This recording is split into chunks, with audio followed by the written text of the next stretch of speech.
Hello दोस्तों और आपका स्वागत है इस चैनल पे। आज हम निफ्टी 50 को एनालाइज करेंगे और साथ ही में एक स्मॉल कैप का स्टॉक भी यहां पर डिस्कस करेंगे जहां पर बहुत अच्छी पॉसिबिलिटीज बन रही हैं स्विंग ट्रेडिंग के पॉसिबिलिटी से। कुछ 8-10% की मूव एक्सपेक्टेड है इस स्टॉक में। शुरुआत करते हैं और जल्दी से जान लेते हैं निफ्टी 50 में क्या हलचल हो रही है। उससे पहले मैं आपको याद दिला दूं कि अगर आपने अभी तक सब्सक्राइब नहीं किया चैनल को तो जल्द से जल्द सब्सक्राइब भी कर दीजिए, बेल आइकन को भी एनेबल कर दीजिए, क्योंकि हम हर ट्यूसडे, फ्राइडे और संडे को वीडियो लेकर के आते हैं इस हिंदी चैनल के ऊपर में। शुरुआत करते हैं। देखिए निफ्टी 50 की जहां तक बात है तो अगर आपने फॉलो किया है ये चैनल या फिर हमारा पॉडकास्ट भी, हम बात कर रहे हैं कि कैसे बहुत ही ज्यादा बुलिश नेचर रहने वाला है निफ्टी 50 का आने वाले कुछ महीनों में, और वही चीज हमें यहां पर देखने मिली है। देखिए ये जो प्रीवियस हाई था यहां पर, उसी को एज अ बॉटम बनाते हुए Nifty higher highs and higher lows का फॉर्मेशन कर रहा है। और अभी बस पिछले ही हफ्ते में हमने देखा कि 16,000 का भी जो लेवल है उसके ऊपर ब्रेकआउट हो चुका है। मतलब ये जो एक पैटर्न बन रहा है वो हम ट्रेंड लाइंस की हेल्प से यहां पर डिपिक्ट करेंगे। देखिए ये जो ट्रेंड लाइन बनता है ये प्रीवियस रेजिस्टेंस और करंट सपोर्ट रहा है 2 महीनों के लिए। तो ये जो लेवल है ये करीबन 15,500 का अप्रोक्सीमेटली मान सकते हैं। तो 15,500 पे देखिए यहां पर पहले रेजिस्टेंस था, इसके ऊपर नहीं जा पाया था प्राइस। और वही चीज यहां पर जून और जुलाई पूरे के पूरे 2 महीने जो थे, ये 2 महीने में हमने देखा कि इस लाइन से नीचे नहीं गया। और साथ ही में अगर हम यहां पर रेजिस्टेंस का लेवल निकालें, मतलब ऊपर का लेवल मार्क करें, तो आप देख सकते हैं ये एक चैनल बना है। मतलब ये जो लेवल है, जो कि फिर से अप्रोक्सीमेटली आप इसको मार्क करेंगे तो ये लेवल बन जाएगा 16,000 का। मतलब 15,500 और 16,000 इसके बीच में 2 महीने निकल गए। इसलिए काफी लोगों को लग रहा था कि स्टॉक मार्केट्स में अभी मंदी आने वाली है, प्राइसेस नीचे गिरने वाले हैं, कुछ बढ़ नहीं रहा है, पहले से ही बहुत बढ़ चुका है। लेकिन अगर आप पिछले 2 महीनों के हमारे पॉडकास्ट या फिर यूट्यूब चैनल के इन वीडियोस के ऊपर अगर आप ध्यान दें तो आप जाकर के देख सकते हैं, हम कह रहे हैं कि continuously higher highs and higher lows का फॉर्मेशन बनेगा। मतलब यहां से ये ब्रेकआउट आया है और अभी फिर से साइडवेज चल रहा है। तो ये जो पीरियड था ये पूरा का पूरा ये 2 महीनों का, ये पीरियड यहां पर बन जाता है एक्यूमुलेशन फेज का। ये कोई डिस्ट्रीब्यूशन फेज नहीं था। एक्यूमुलेशन फेज यानी पहले ऐसा साइडवेज चलता है, उसके बाद फिर से ऊपर, फिर से एक्यूमुलेशन चलता है, फिर से ऊपर। मतलब ये हायर हाइज हायर लोज का इस प्रकार से फॉर्मेशन चलता है। और यही एक बहुत अच्छी निशानी है किसी भी बुलिश रन का। कोई भी बुलिश रन बिना साइडवेज मूवमेंट के ऊपर नहीं जाता। तो ये यहां पर अब क्या प्रेडिक्शंस है, अभी क्या आगे चल के क्या हम देखने वाले हैं। देखिए मैं तो साफ साफ कह रहा हूं, पॉडकास्ट में भी कह रहा हूं, यूट्यूब चैनल के ऊपर भी कह रहा हूं, और अभी फिर से कहूंगा कि ईयर एंड तक 2021 खत्म होने तक 17,500 से ऊपर निफ्टी का लेवल रह सकता है। बहुत ज्यादा प्रोबेबिलिटी है ये बात सच होने की, लेकिन ऑब्वियसली स्टॉक मार्केट्स में क्योंकि हम 100% श्योरिटी से कोई चीज नहीं बोल सकते हैं, इसलिए मैं कह रहा हूं कि रह सकता है। लेकिन आप मान के चलिए कि निफ्टी यहां से और 3-4-5-6 महीना जो है वो बुलिश नेचर में रहेगा। अगर हो सकता है उसके बाद में ये जो मेल्ट अप फेज की हम बात करते हैं, जो ये मेल्ट अप फेज यानी ये जो ऊपर की तरफ जा रहा है इतने दिनों से, इसको मेल्ट अप फेज कहा जाता है। अगर ये एक बबल फॉर्मेशन यहां पर होता है तो फिर हो सकता है हम यहां पर कुछ 25-30% का एक फॉल भी देखें। लेकिन अभी वो फॉल आएगा ऐसा नहीं है, उसके लिए भी आपको काफी अच्छा बुलिश साइकिल देखना पड़ेगा। फॉल से घबरा के इन्वेस्ट करना मत छोड़िए। जो अभी 3-4-5-6 महीने, देखिए पिछला 1 साल तो चली गया ये बोल के कि अभी फॉल आएगा फॉल आएगा फॉल आएगा, लेकिन फॉल कुछ आया नहीं है। स्टॉक मार्केट से ऊपर ही ऊपर जाते गए। अभी और 6-7 महीने मैं कह रहा हूं कि शायद अभी भी वो मोमेंटम जारी रहेगा, वो मोमेंटम, वो तेजी जो है वो चलती रहेगी। तो अगर आप फिर से ये सोचेंगे कि फॉल आएगा और अगर आप इन्वेस्ट नहीं करेंगे तो बहुत ही बड़े, इनफैक्ट हमारे लाइफ टाइम का सबसे बड़ा बुल साइकिल जो है वो यही साइकिल है जो चल रहा है पिछले 1.5 साल से हम देख रहे हैं।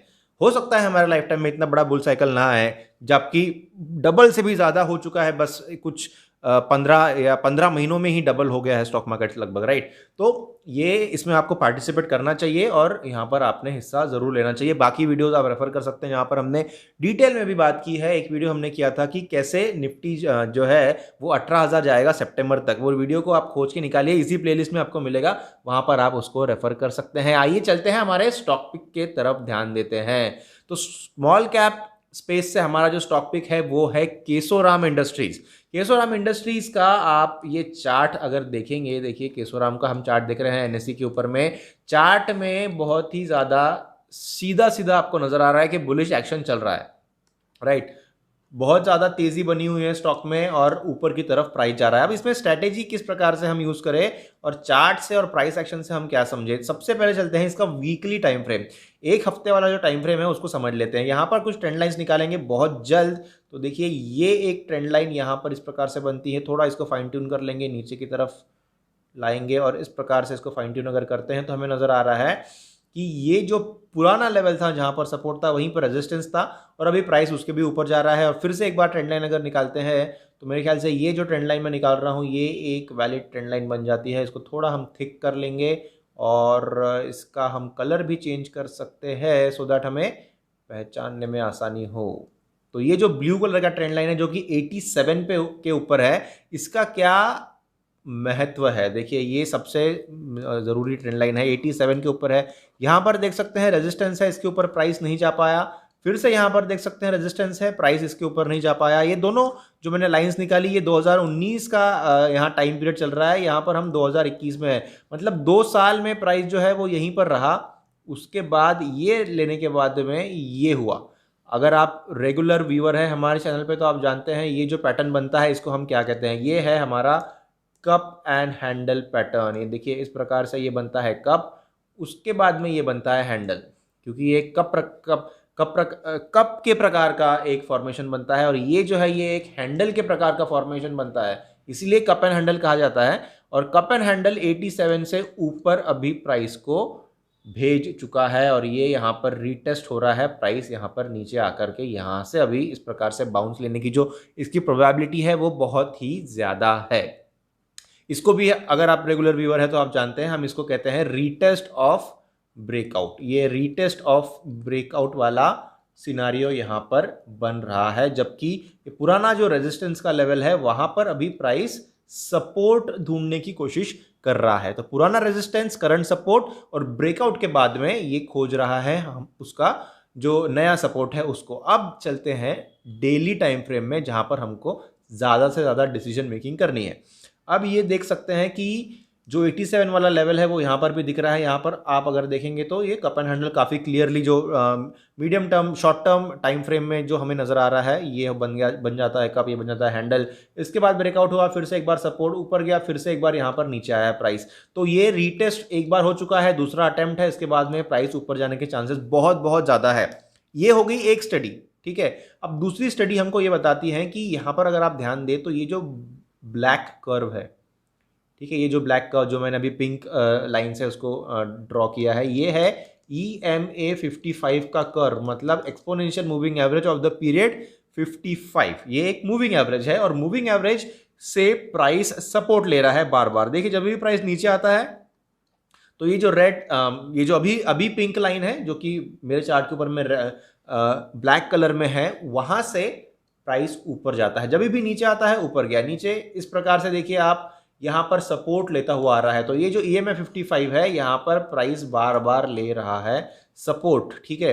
अब करंट सिचुएशन में क्या हुआ है, आज ही के दिन में यहां पर आप देखिए कि प्राइस जो है उसने EMA 55 को नीचे की तरफ ब्रेक किया, लेकिन फिर से बाइंग प्रेशर आया और प्राइस को ऊपर ढकेला गया। क्योंकि इसको अगर आप जूम इन करते हैं तो आपको पता चलेगा कि नीचे की तरफ बहुत ही बड़ा शैडो है, ठीक है, नीचे की तरफ बहुत ही बड़ा शैडो है। मतलब ये देखिए ये शैडो यहाँ पर है और ये है बॉडी, ठीक है। शैडो नीचे की तरफ होना मतलब नीचे आया था प्राइस, लेकिन बायर्स ने फिर से उसको ऊपर ढकेल के यहाँ पर बहुत करीब लाया है। फिर से EMA 55 पे ये जो ब्लैक कर्व है उसके काफ़ी करीब प्राइस आ चुका है। इसका मतलब ये है कि प्राइस का मूड नहीं है इस EMA 55 को नीचे की तरफ ब्रेक करने का। 100% उसका मूड जो है वो ऊपर की तरफ मूव देने का है। और यहाँ पर ये जो ब्लू कलर का ट्रेंड लाइन भी जो हमने निकाला था 87 वाला वो भी मौजूद है और उसके साथ में ये ऊपर की तरफ इस प्रकार से एक्शन आ सकता है। मतलब दोनों स्टडीज यहाँ पर हमें नजर आ रही है। एक तो है EMA 55 वाली स्टडी, EMA 55 वाली स्टडी जो हमने अभी जस्ट थोड़ी देर पहले डिस्कस की,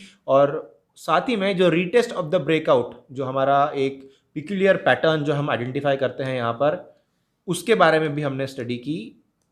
एक मिनट, हाँ, ये जो ब्रेकआउट के बाद का रीटेस्ट है उसको भी हमने स्टडी किया, और ये जो ब्लैक कर्व जो सपोर्ट दे रहा है प्राइस को उसके बारे में डिस्कस किया। इसलिए ये समझ में आ रहा है कि यहाँ पर केशवराम इंडस्ट्रीज में काफ़ी अच्छी मूव्स आ सकती है। आप अभी इसको बाय अभी कर सकते हैं या नहीं? अभी इमीडिएटली हरी में इसको बाय मत करिए, थोड़ा वेट करिए। वेट इसलिए करिए क्योंकि अभी तक वो जो ग्रीन एक्शन है या फिर जो बुलिश एक्शन है वो यहाँ पर नजर नहीं आ रहा है। थोड़ा सा ग्रीन कलर की कैंडल्स 1 या 2 दिन की बन जाएगी, इस प्रकार से अगर बन जाएगा और हो सकता है कहीं 92 या 91 के आसपास अगर प्राइस आए, वहां पर हम कह सकते हैं कि सपोर्ट जो है वो एस्टैब्लिश्ड 100% हो चुका है। अभी साफ नहीं हुआ है, इसको आप वॉच करिए। 91 92 के आसपास में आप इसको बाय कर सकते हैं। उस समय की सिचुएशन के हिसाब से आप उसको डिसीजन उस समय ले सकते हैं। 92 पे अगर आप बाय करते हैं तो मैं तो कहूँगा यहाँ पर सीधा 102 का टारगेट आप लेकर के चलिए, क्योंकि ये प्रीवियस हाई है और साथ ही में रीटेस्ट के बाद में हम इस हाई को भी ब्रेक होते हुए देख सकते हैं। तो ये आपका टारगेट नंबर 1 है। टारगेट नंबर 2 ऑब्वियसली आपका जो है वो 110 के आसपास आप रख सकते हैं। तो 92 का आप बाय लेकर के चलिए, ठीक है। 87 के आसपास का आपको स्टॉप लॉस रखना है। 87, क्योंकि ये लाइन जो है ये 87 पे है, तो थोड़ा इस रेंज में आपको स्टॉप लॉस रखना है और इसके डबल आपने टारगेट रखना चाहिए। मतलब 110 का अगर आप टारगेट लेकर के चलते हैं तो वो काफी अच्छा रहेगा। रिस्क रिवॉर्ड रेशियो को पहचानिए, 2:1 का रिस्क रिवॉर्ड रेशियो रखिए। आपके एंड पे आप ये सारे कैलकुलेशंस कर सकते हैं। तो ये हुई बात केशवराम इंडस्ट्रीज की। वॉच करिए, 2-3 दिनों में अगर सपोर्ट एस्टेब्लिश हो जाता है तो फिर आप कहेंगे कि ये बेस्ट पॉइंट है एंट्री लेने के लिए इस स्टॉक में। ओवरऑल स्टॉक मार्केट्स बुलिश रहेंगे। Make the most of it, make the most of this bullish cycle of the decade, और a few of them also call it as the bullish cycle of the entire century. So make the most of it and I will be seeing you again. Thank you. Like, subscribe, comment, follow जरूर करिएगा। इससे YouTube को पता चलता है कि आप ये वीडियो और चैनल को पसंद कर रहे हैं। बहुत बहुत धन्यवाद। जल्द मिलूंगा आपसे।